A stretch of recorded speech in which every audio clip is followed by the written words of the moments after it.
2 பேர் அக்கா தங்கச்சிங்க. அதில் ஒருத்தி வந்து நல்ல ரிச்சு, நல்ல பணக்காரி ஆகிட்டா. இன்னொரு தங்கச்சி வந்து கொஞ்சம் சுமாராக தான் அவளுடைய சூழ்நிலை.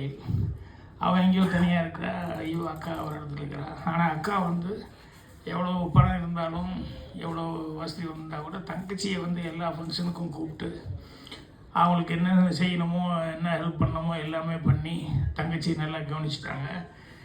இருந்தாலும் மனிதனுக்கு ஒரு பெரிய ஒரு வீக்கான ஒரு சமாச்சாரங்கிறது பேராசை.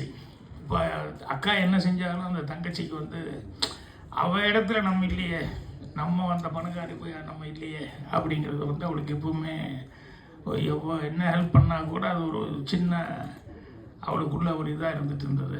இந்த இடத்துல நம்ம இருந்தால் எவ்வளோ நல்லா இருக்கும்னு. அதில் என்னென்னா 2 பேரும் ட்வின்ஸாக இருக்கிறதுனால அசப்பில் 2 பேரும் ஒரே மாதிரி இருப்பாங்க. பேச்சு எல்லாமே ஒரே மாதிரி இருக்கும். வீட்டில் இருக்கிறவங்க ரிலேஷனே சில நேரங்களில் தடுமாறுவாங்க.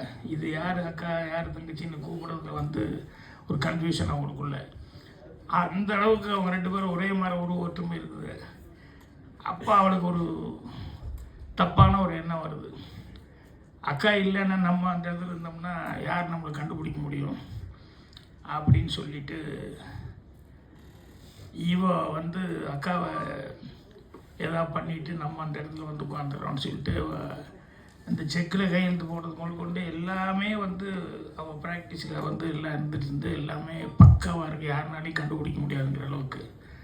அப்போது ஒரு தடவை வந்துட்டு அக்காவை வந்து பார்த்துட்டு எல்லாத்துக்கும் தெரியுற மாதிரி ஊருக்கு போகிறேன் அப்படிங்கிற மாதிரி சொல்லிவிட்டு, அதுக்கப்புறம் திடீர்னு மிட் நைட்டில் யாருக்குமே தெரியாமல் அக்காவுக்கு ஃபோன் பண்ணி ஏதோ ஒரு அர்ஜென்ட் மேட்டருங்கிற மாதிரி வந்து அக்காவை மர்டர் பண்ணி அந்த பாடி எங்கேயோ மறைச்சி இது பண்ணி விட்டு இவ தான் அக்கா அப்படிங்கிற மாதிரி அடுத்த நாள்லேருந்து அங்கேயே இருந்துடுவாள். ஸோ யாருக்கும் எந்த சந்தேகம் வரல. அந்தளவுக்கு வந்து அவள் பக்காவாக வந்து அக்கா மாதிரியே எல்லாமே பிரிண்ட் பண்ணிட்டு இருப்பாங்க. அந்த மாதிரி எல்லாமே செக்கு கையெழுத்து போடுறது அது இது எல்லாத்துலேயும் பர்ஃபெக்டாக இருந்ததுனால யாருக்குமே எந்த சந்தேகம் வராது. அப்போ திடீர்னு ஒரு போலீஸ் ஆஃபீஸர் வருவார். வந்து அவர் வந்து அந்த பொண்ணுக்கிட்ட வந்து கேட்பார், இந்த மாதிரி உன் அக்கா எங்கே? இல்லை நான் தான் அக்கா அப்படின்னு இவ சொல்லுவாள். இல்லை அக்கா எங்கேன்னு சொல்லு அப்படின்னு சொல்லி கேட்டால், இல்லை நான் தான் அக்கா, உனக்கு என்ன சந்தேகம், எதில் சந்தேகம் அப்படின்னா அப்போ ஒன்றும் இல்லை, ஒரு விஷயம் என்னென்னா உங்கள் அக்கா வந்து ஒருத்தரை கொலை பண்ணிட்டா, அதுக்கு எல்லா எவிடன்ஸ் இருக்குது, அதனால் அக்காவை தான் தேடிட்டு வந்தேன் நான், அதனால் நீ உட்காண்ட்ருக்க, அதனால் இப்போ 2 விஷயம்.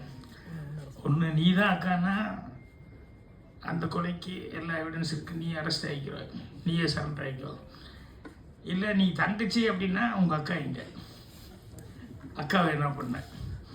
ஸோ அக்கா கண்டிப்பாக நீ கன்ஃபார்மாக அவளை கொலை பண்ணிட்டேன். ஸோ அதனால் நான் வெளியே வெயிட் பண்ணேன். ஒன்று அக்காவன்னா அக்காவை பண்ண கொலைக்காக வந்து சரண்டர் ஆகிக்கோ, இல்லை தங்கச்சின்னா அக்காவை கொலை பண்ணதுக்காக வந்து சரண்டர் ஆகிக்கோ, நான் வெளியே அவனுக்கு டைம் கொடுக்குற ஒரு 1/2 hour யோசிச்சுட்டு வா அப்படின்னு சொல்லி. ஸோ இந்த கதை வந்து 50-60 வருஷத்துக்கு முன்னாடி நான் கேட்டது. ஸோ அப்போவே எந்த அளவுக்கு அவங்க புத்திசாலித்தனமாக திங்க் பண்ணி இப்படி ஒரு ஸ்கிரிப்ட் பண்ணியிருக்காங்க அப்படின்னு சொல்லும்போது, அந்த க்ரைம்ங்கிறது எவ்வளோ வித்தியாசமான க்ரைமு, எப்படி கதையை வந்து இப்படி திங்க் பண்ணியிருக்காங்க அப்படின்னு சொல்லும்போது ரொம்ப ஆச்சரியமாக இருக்கும். அதே மாதிரி இந்த சட்டம், லாயர் அது இதுன்னு சொல்லிட்டு